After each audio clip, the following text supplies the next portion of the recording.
ჩემთვის ყველაზე აღმაშფოთებელი იყო სიტყვის თავისუფლების შეზღუდვა, რომ თუმე არ შეიძლება დეპუტატების ან საჯარო მოხელეების გინება. მე მგონი უბრალოდ რაღაც მომენტში ეს არის მოწოდება ქართული ხალხისთვის, რომ სულ ვაგინოთ ეს ხალხი. ამ კანონის ავტორები უნდა ვაგინოთ დღე და ღამით ჩემი აზრით, იმიტომ რომ უბრალოდ არ შეიძლება, აი გინება არის სიტყვის თავისუფლების მნიშვნელოვანი ნაწილი. შეიძლება ეს ცუდი იყოს და ჩვენ მორალურად გავაკრიტიკოთ, რომ არ შეიძლება ვიღაც მისაღებია ეს. არა, შეიძლება მისაღები არ იყოს, მაგრამ არ შეიძლება ამის შეზღუდვა კანონით. არ შეიძლება ამის გამო ადამიანი 60 დღით ციხეში გაუშვა. არ შეიძლება დააჯარიმო, ჩამოვართვა იარაღის ტარების უფლება, რაც კანონში წერია. წარმოიდგინეთ, რომ შეიძლება მორალურად არ მოგეწონოს ადამიანი, ვინც გაგინებს ან ვიღაცას აგინებს. როცა მას მთავრობა გზავნის, თან თავის მიმართ, ანუ მთავრობის მიმართ გზავნის, პოლიციის მიმართ. მე მგონი უბრალოდ მორალური ვალდებულება გვიჩნევა ეს ხალხი ვაგინოთ. და რაღაც მომენტში მე მგონი ასეც მოხდება, თუ ეს კანონი არ შეიცვალა, იმიტომ რომ მე უბრალოდ უკვე წავატყე ამდენიმე პოსტს, სადაც ეს თქვა ნიჭიერად დაწერილ ლანძღვას და ზოგადად მოუწოდებ ხალხს, რომ რაღაცნაირად დაორგანიზდეთ, რომ ეს მასობრივი ხასიათი მოწოდებას გააკეთოს. არა, იმიტომ რომ სხვანაირად არ შეიძლება. ეს არის სიტყვის თავისუფლება თუ შეიზღუდა, მეტყვი არანაირი სხვა თავისუფლება არ რჩება. არანაირი პოლიტიკურ პროცესს არ აქვს მნიშვნელობა თუ არ შემიძლია ოპონენტი გავლანძღოთ. და თუ ეხლა რაღაც ჩემი სიტყვები ვიღაც არ მოეწონა, ხმა არ მომწეს და რაღაცა დაფინანსება შემიწყვიტოს, აქეთ გამოვანძღოს, მაგრამ ამის გამო ციხეში გამიშვას, ეს ყოველდღე მიუღებელია. ამაზე დგას მთელი დასავლური ცივილიზაცია და ზოგადად აი უბრალოდ სიტყვის თავისუფლება. კი ბატონო, მედიის კონტექსტში ანუ სრული თავისუფლება უნდა კონდეს მედიას.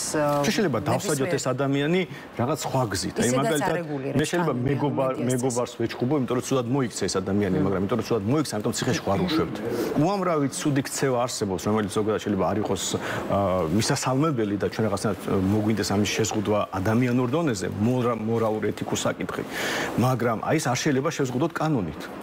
და მით უმეტეს, როცა მთავრობა ამით თავის თავს იცავს. აი წარმოიდგინეთ უბრალოდ ადამიანი ხო შეიძლება იყოს გაბრაზებული იმდენად პრემიერ-მინისტრი, რომ ის გალანძღოს.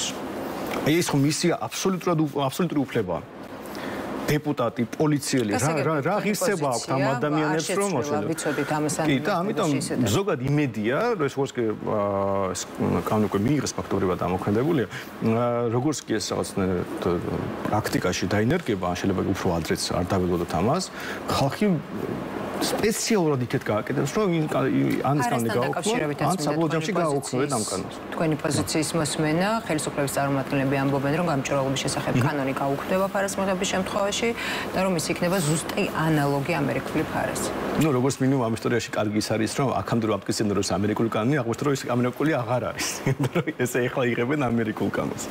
და მინიმუმ ერთი ტყუილით ნაკლები დარჩება პოლიტიკურ ველზე, მაგრამ ამბობენ, რომ ამერიკულ კანონთან შედარებით გაცილებით ლოიალური მიდგომები არსებობს. მაგრამ იყო დრო, როცა ამბობდნენ, რომ ამერიკაში ციგივი არისო, კანადაში ციგივი არისო და აღმოჩნდა, რომ თუმე რაღაც ცვლილებებია საჭირო, მაგრამ როცა უნდა იყოს, ჩვენ სულ ამოვიდეთ, რომ ფარას კანონი ცუდია. არაფერი კარგი ამაში არ არის და ჩვენ არასდროს არ გვითქვამს, რომ რაღაც კანადის თუ საფრანგეთის რაღაც ტიპის სხვა კანონები, რომელიც ასეთ ტიპის რეგულაციებს ეხება, სწორია და კარგია.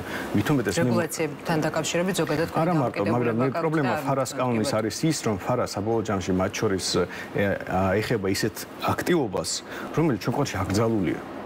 მაგალითად, როცა ჩვენი ოპოზიციური პარტიები თუ ტელევიზიები თუ თუნდაც საქართველოს მთავრობა, როცა ქირაობს ლობისტებს და პოლიტიკურ, ასე ვთქვათ, დავალებებს ასრულებენ ეს ლობისტები და ფარას კანონში ის ჩანს. და ჩვენ არაერთხელ გვინახავს ინფორმაცია მთავრობაზე იქნება თუ ოპოზიციაზე. ჩვენ უბრალოდ აკრძალულია ეს საქმიანობა, ასეთ ტიპის ლობი აკრძალულია. როგორ აპირებენ იმ კანონის დაკოპირებას თუ ის კანონი რასაც ეხება, შინაარსობრივად ჩვენ უბრალოდ არ შეიძლება რომ გააკეთო.